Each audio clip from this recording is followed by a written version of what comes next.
So hi everyone. This capstone presentation is on the culture and practices of inclusive classrooms at an urban elementary school in San Diego, California. So first off, hi, my name is Mackenzie and I recently graduated from the College of Arts and Sciences from the University of San Diego in 2019 as a part of the combined bachelor's and master's program in teacher education. I will be graduating with a master's in curriculum and instruction with a dual credential. Before I start, I wanted to acknowledge all the amazing faculty and professors I've worked with during my 3.5 years at USD. Also, I want to give an extra thank you to Dr. Herrera and Dr. Michelle for guiding me through my capstone project, and Dr. Bobby Hanson and Professor Jennifer Roberts for really fostering my passion for teaching. So over the past year, I've been able to experience inclusive classrooms at 2 urban elementary schools in San Diego. As a student teacher in both general and special education, I was disappointed to see the unimpressive and unsuccessful implementation of inclusive climates, which are supposed to be inviting and engaging learning environments to all students with different learning styles, varied backgrounds, and physical and cognitive abilities. And knowing scores show that special education students in San Diego actually test higher than the average special education student in California, I was confused to observe the obvious unhappiness of general education teachers towards educating these students with special needs in their classrooms.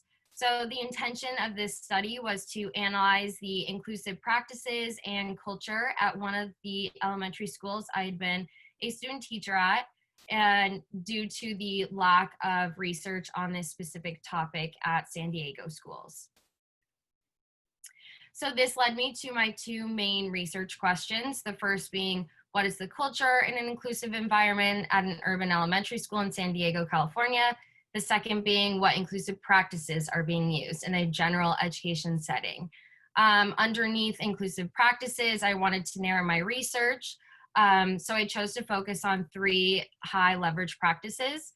High leverage practices give teachers effective strategies in order to properly educate students with special needs and give them options to try before relying on other resources schools sometimes can't provide.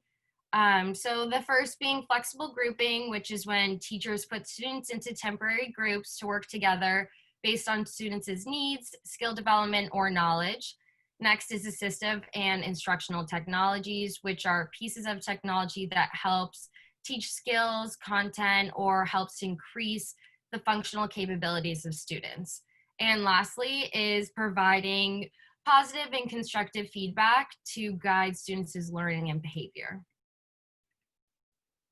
So my literature review was categorized by my 3 constructs: inclusive culture, teacher training, and inclusive practices. So for inclusive culture, I found that Ramathan and company found certain characteristics of successful inclusion programs, which were having an inclusive leader, a broad vision of school community, and shared language and values. During my research on teacher training and educating students with special needs in general education classrooms, most studies found that general education teachers were extremely unhappy with the training and resources they have received.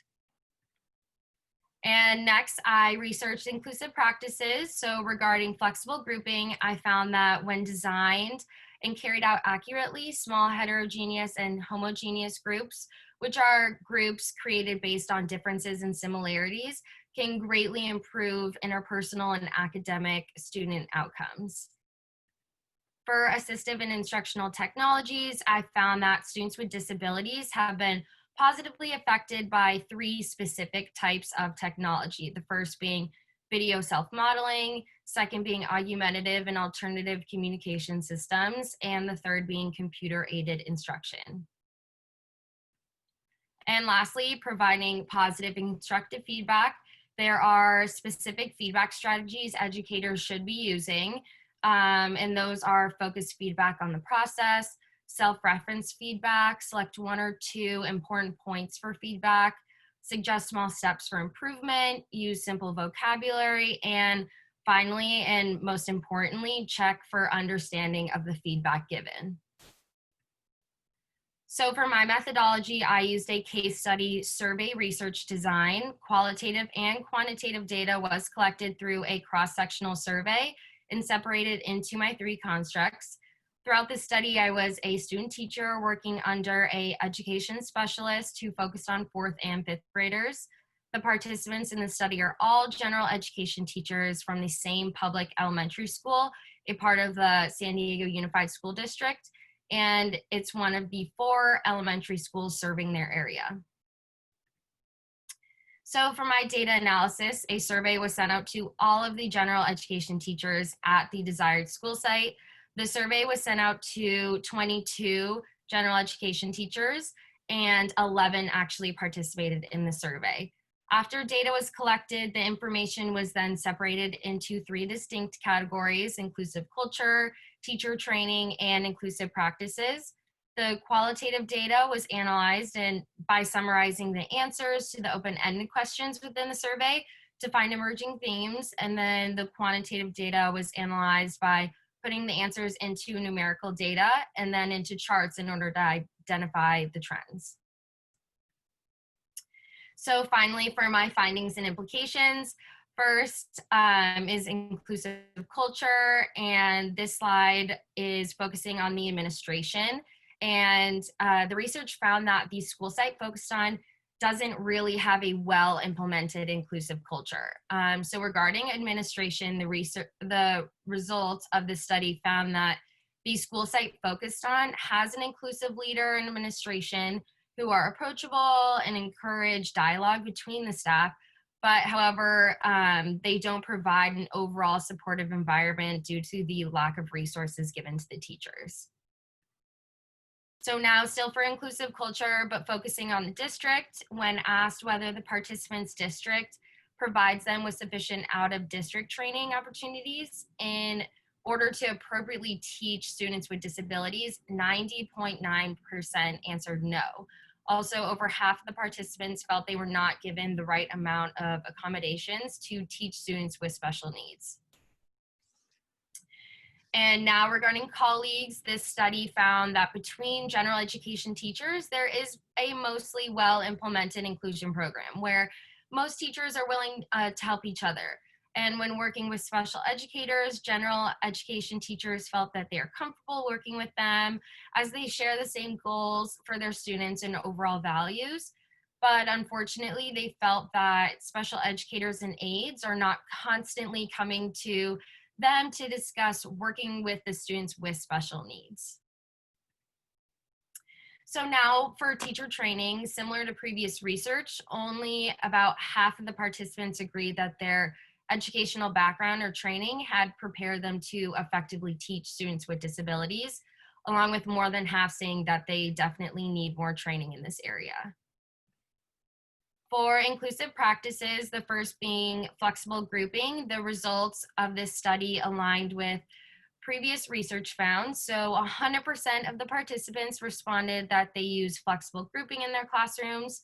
So homogeneous and heterogeneous groups are used by the participants in this study and are frequently adjusted as their students' needs and skills change. So the general education teachers studied separate their students into small and bigger groups and also use whole group instruction. Now, for assistive and instructional technologies, the participants in the study give their students access to Chromebooks and the Chrome extensions to support reading, writing, studying, and research. And this is done with tools like text-to-speech, text and picture dictionaries, speech-to-text, word prediction, collecting highlights from the text, collecting and listening to voice notes, and simplifying and summarizing text from the web. However, having access to these assistive and instructional technologies does not mean they're being used effectively or even at all. So this research has led to an even larger issue in whether teachers are properly trained to ensure the effective use of technologies for students with special needs. So I really encourage educators to conduct further research on teacher training in assistive and instructional technologies. And finally, for giving positive and constructive feedback, The research found that the participants are providing positive verbal and nonverbal feedback on academic work or behavior in a norm reference manner, but are not giving feedback that the literature deemed as effective. And the participants are not focusing their feedback given on the process of learning, giving self reference feedback, suggesting small steps for improvement, using simple vocabulary, and most importantly, checking for that understanding of the feedback given to the students. So finally, for my reflection, takeaways, and limitations, obviously the biggest limitation of the study was the coronavirus. So this led to teachers all over being completely overwhelmed and busy with teaching themselves how to educate their students online.